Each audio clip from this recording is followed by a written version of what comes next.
कई बार लाइफ में ऐसा पॉइंट आ जाता है जो एक धर्म संकट के जैसा होता है, जहां पर जा करके आपको साफ नजर आ रहा होता है कि ये जो इंसान है ये सिर्फ अपना ही नहीं मेरा भी सर्वनाश कर देगा। ऐसे लोगों को छोड़ देना दोस्ती है।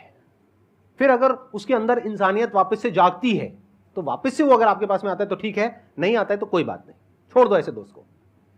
तो बड़े ध्यान से चुनना अपने जो दोस्त है। जो इन्होंने कहा संगति बहुत इंपॉर्टेंट है लाइफ में, इसीलिए पहले के जमाने में सत्संग की इतनी वैल्यू होती थी। हर घर में एक सत्संग हॉल होता था एक जमाने में। आज जैसे हम सत्संग का नाम सुनते हैं हमारे माइंड में कुछ और ही आने लग जाता है। सत्संग मतलब सत्य के संग। सत्य मतलब वही जो इन्होंने कहा कि जब कोई सही रास्ते पे चल रहा है तो उसका साथ देना, और कोई झूठ के रास्ते पे चल रहा है, कोई गलत काम कर रहा है तो उसका साथ छोड़ देना। तो सत्य के साथ रहना, वो लोग जो सत्य बोलते हैं, वो लोग जो सत्य की राह पे चल रहे हैं, वो लोग जो धर्म की राह पे चल रहे हैं। ये वर्ड सुनने में आपको थोड़े से पुराने लगेंगे, लेकिन अगर इसकी डेप्थ को आप समझोगे तो अंदर से आप समझ पाओगे कि मैं क्या बोल रहा हूं, किस लेवल से बोल रहा हूं। Hello sir, hello ma'am. Ma'am मतलब कई बार हम सुनते भी हैं, बहुत जगह देखते हैं, और कई बार बहुत बार हम पढ़ते भी हैं। मैम मुझे ये पूछना है कि मैम भक्ति क्या है, मतलब भक्ति क्या होती है? आज ये ज़माना अलग हो गया है कि भगवान से भी लेन देन का मामला चल रहा है कि आप मेरा ये काम कर दो तो ये हो जाएगा, और काम एक भी नहीं हुआ तो भगवान बदल ले, कि भाई कहीं और माथा टेकते हैं, यहाँ तो काम हो नहीं रहा। तो ये भक्ति नहीं होती। तो एक तो जो परसेप्शन भक्ति का बन गया है कि भजन कीर्तन पूजा पाठ कर लिया और भक्ति हो गई। भक्ति का असल मीनिंग है सरेंडर, समर्पण। और समर्पण व्यक्ति कब करता है? जब पहला चीज़ विश्वास होता है कि वो जो भी करता है वो सही करता है। मुझसे कई बार लोग पूछते हैं कि आप बहुत ज़्यादा डिप्रेशन में नहीं जाते, या कोई आपने सब कुछ देखा है, चाहे स्ट्रगल है, इंसल्ट है, रिजेक्शन है, हर फील्ड में हर चीज़ होती है। अगर आप आगे बढ़ रहे हैं, कोई पोजीशन पे जाने की कोशिश करें, तो आपको इनका सामना करना पड़ेगा।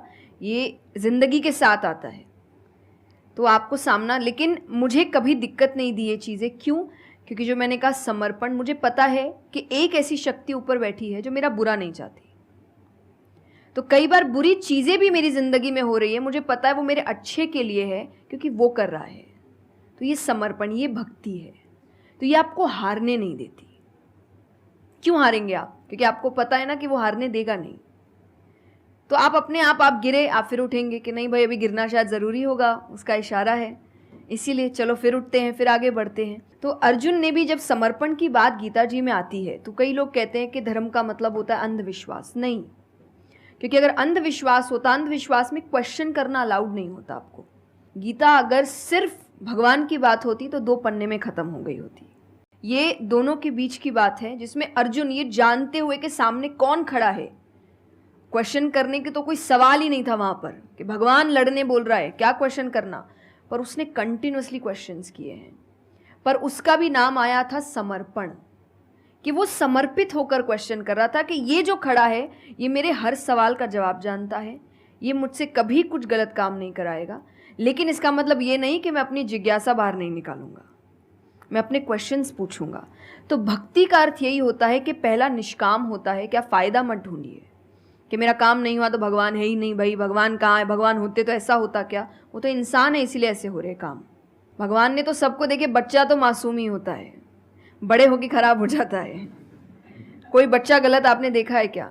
छोटा सा बच्चा ही डॉन बनने के बारे में सोच रहा है, वो तो बच्चा ही होता है, मासूम होता है, सच्चा होता है। तो भगवान इसलिए कहते हैं बच्चे भगवान का रूप है, क्योंकि वो एकदम प्योर होते हैं।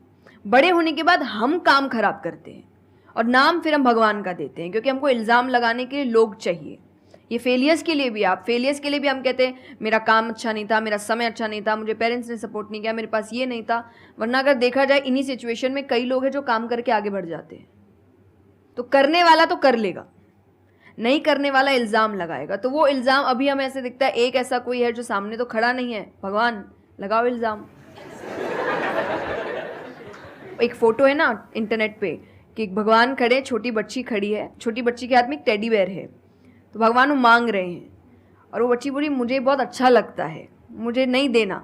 उसको नहीं पता कि भगवान के पास पीछे एक बड़ा सा टेडी बेयर रखा है और भगवान उसको कह रहे कि बस दे दो और मुझ पे विश्वास रखो कि वो दे दो छोटी चीज़ जो तुमसे, आपको वो बुरी लग रही है उस वक्त कि मेरे साथ गलत हो गया या मेरा छोटा काम नहीं हुआ, मैंने तो इतनी पूजा की थी, इतना काम किया था। शायद तुम उस काम के लिए नहीं बने हो, तुम और बड़े चीज़ के लिए बने हो। तो निष्काम क्या है कि आपकी भक्ति निष्काम है, स्वार्थ से नहीं बनी है, तो भक्ति आगे बढ़ेगी। दूसरा सरेंडर, कि मेरे हर सवाल का उत्तर सिर्फ उसके पास है। तो ये दो चीज़ें भक्ति बनाती हैं।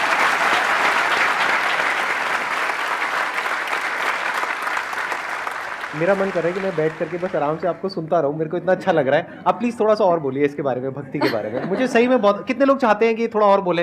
हाँ, क्योंकि इनसे अच्छा कोई नहीं हो सकता इसके बारे में बोलने के लिए। मेरे को पता है आपके पास में और बहुत कुछ है बोलने के लिए, थोड़ा सा प्लीज और बोलिए। ये दो चीज़ें जो भक्ति में। तीसरा हम जब करते हैं सत्संग, जो उन्होंने कहा सत्संग का एक सत्य के संग, तो सत्य कौन है?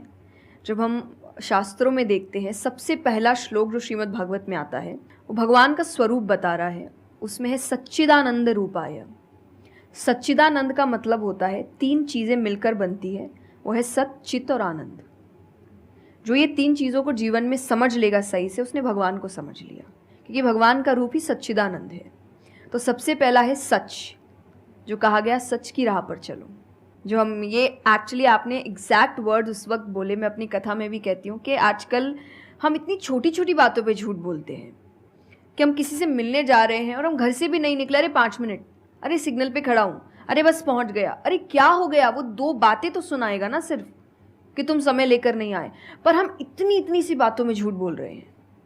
ये हमें लगता है कि कोई बड़ी बात नहीं, पर ये बहुत बड़ी बात है कि आप इतना भी सच का सामना नहीं कर सकते, और फिर हमें लगता है कि हम लाइफ की जो प्रॉब्लम्स है उसका सामना कर लेंगे, खुद के सच का तो सामना कर नहीं पा रहे हैं। जिंदगी का सच सामने आएगा तब तो बैंड ही बज जाएगी पूरी, क्योंकि वो कठिन है।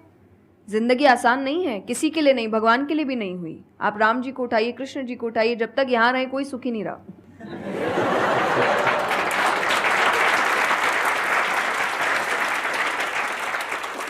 तो सुखी तो कोई नहीं रहा यहाँ पर। आपको सुख खुद ढूंढना पड़ता है, आपको अपना जीवन खुद निकालना पड़ता है अपने चॉइसेस को लेकर। तो इसीलिए पहला सत है।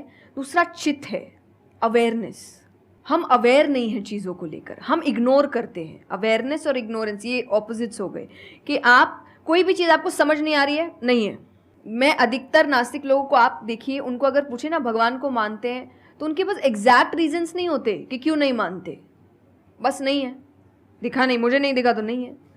तो तुम्हें तो बहुत चीज़ें नहीं दिख रही। मेरे पापा इस पर, मैंने एक बार उनसे क्वेश्चन किया था कि बोले तो पापा कैसे जवाब दे? तो पापा बोले उनको पूछना, उन्होंने अपने परदादा को देखा था? देखा तो नहीं होगा।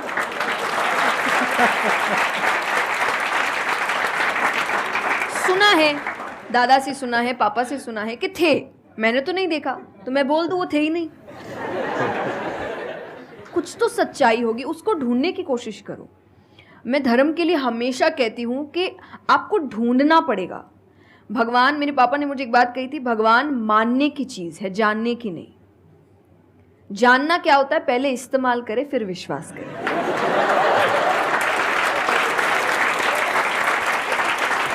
कि पहले देखेंगे है कि नहीं है, फिर बताएंगे। तो वो तो भगवान है, वो कहेंगे देख मैं भी घुमाता हूँ। वो भगवान है भाई। उनको अगर आप बोलोगे कि मेरे सामने आ, मुझे दिखा तू है कि नहीं, तो बोलेंगे घूम, नहीं दिखाता, कभी नहीं हुई, नहीं जा। तो भगवान मानने की चीज़ है, मानो, वो अपने आप जना देंगे वो कहाँ है। तो भगवान के लिए माना गया कि पहले आपको मानना पड़ता है, दैट इज सरेंडर, कि मैं मानता हूँ, मैं इसीलिए पढ़ रहा हूँ। अधिकतर लोग अभी पढ़ क्यों रहे हैं, जान क्यों रहे, गलत साबित करने के लिए। और दुनिया के लिए भी, आप किसी भी चीज़ को जानने की कोशिश करो तो सिर्फ एक खाली दिमाग से जानने की कोशिश करो, अपने दिमाग से नहीं कि मुझे गलत साबित करना इसीलिए पढ़ता हूँ चलो। तो फिर आपका दिमाग सीधा उस गलत बात पे ही जाएगा कि देखो मैंने तो बोला ही था गलत है। और उसके आसपास कितनी अच्छी बातें लिखी होगी आप देखेंगे नहीं, पर आपको जो बस साबित करना है, आप उस, लोग सुनते भी आजकल इसीलिए हैं। मैं कथा में एक बात कहती कि बस आजकल कथा ही बची है सुनने वाली चीज़, वरना आप कहीं भी 2 लोगों को देखिए वो बोलेगा मैं बोलता हूँ, नहीं मैं बोलता हूँ, नहीं मैं बोलता हूँ। दुख देखिए किसी के, प्रॉब्लम्स को एक बोलता है अरे मेरी जिंदगी अच्छी नहीं चल रही, अरे मेरी उससे भी खराब है। आप किसी से मदद भी कहाँ मांगेंगे कि वो एक दुख सुनाओ, वो 4 सुनाता है, तो क्या ही मदद मांगे कि तो मेरे से दुखी है, तो मेरे से और 500 रुपये रख भाई। ये तो लोग हर वक्त कोई सुनना नहीं चाह रहा, और सुन भी रहे हैं तो इसीलिए कि ताकि बस मैं बोल सकूं, कि ये ख़त्म करे, बस जल्दी से ये चुप हो ताकि मैं बोलूं। तो ये बंद करिए। भगवान ने अर्जुन की पहले पूरी बात सुनी थी, एक बार भी बीच में इंटरप्ट नहीं किया, उसकी पूरी बात सुनी। क्यों? तभी वो आंसर ठीक से कर पाएंगे।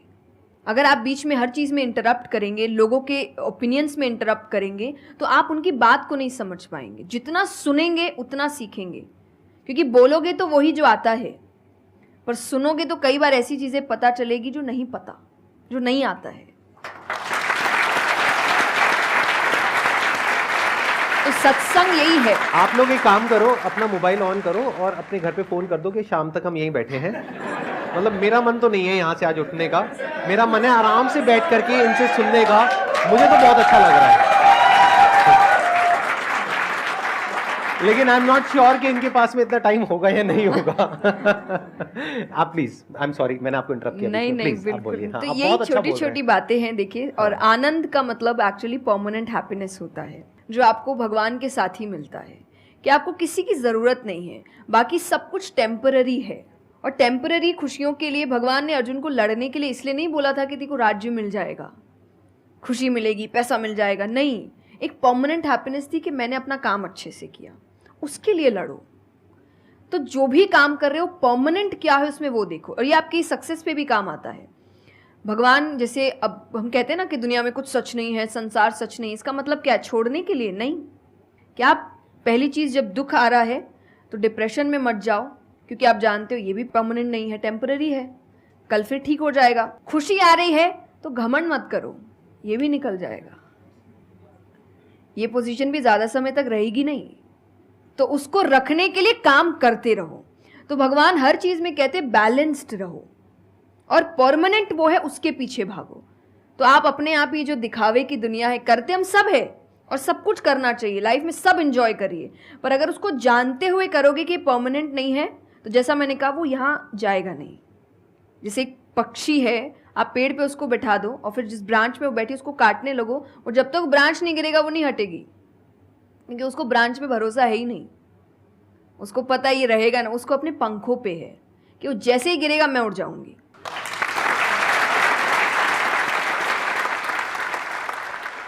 एक सॉन्ग अगर आप प्लीज, उस पे हम एंड कर सकते हैं सेशन को। हाँ।